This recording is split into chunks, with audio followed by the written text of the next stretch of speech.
আহ্বান জানাবো। ওই যে আগে করেছে, এখন আমাদেরকে কৃষকদের নিকট আমরা রাগ করে কম আসতে কিন্তু করা একেবারে প্রত্যেকটি ধৈর্যের পিছনে আল্লাহ বলছে এটা সফলতা।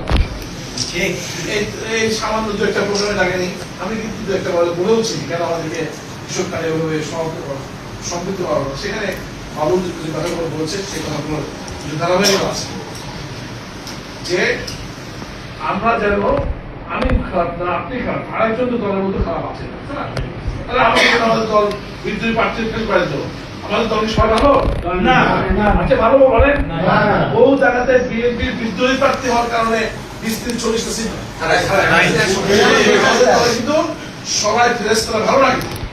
সুতরাং আমি সম্পৃক্ত হলে আমি ভালো থাকতাম, মিঠু সম্পৃক্ত হলে ভালো থাকতো, একরাম সম্পৃক্ত হলে ভালো থাকতো, কিন্তু কেউ তো আছে কিন্তু সম্পৃক্ত হলে দুর্নামের কারণ নয়, এটা কিন্তু সরকারের পলিসি। সেই পলিসিতে সুতরাং আমরা এক্সেপ্ট করেছি, তাও দিলাম আমরা এই সময় সুযোগ পেয়ে আমরা আমি এর মধ্যে আপনারা জানেন কয়েকবার আমাদের মাননীয় প্রধানমন্ত্রীর সাথে আমার দেখা হয়েছে। আমি আপনাদেরকে স্পষ্ট ভাষা বলি, বর্তমান ক্যাবিনেটের মহাসচিব সহ 3-4 জন মন্ত্রী ছাড়া কেউ ওনাকে শ্রদ্ধা করে ভয় করে যেভাবে সম্মান করে ওনার পার্সোনালিটি কথা চিন্তা করে কেউ বসে না। আমি চোখে দেখেছি কাজটাকে দাঁড়িয়ে চলে আসে, অনেক সময় বলেও বসে না, বসে না।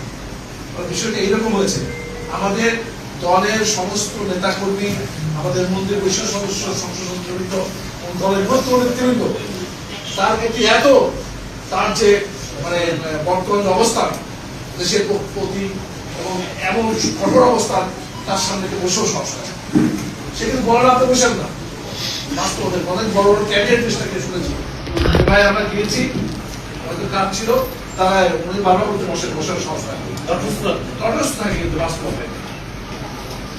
কিন্তু আমি বলছি আমি আমার সাথে সংসদে দেখা অবস্থায় একাধিকবার তার সাথে চেম্বারে কথা বলছে, যেটি অনেক দলে অনেক কর্মসংস্থান হয়নি।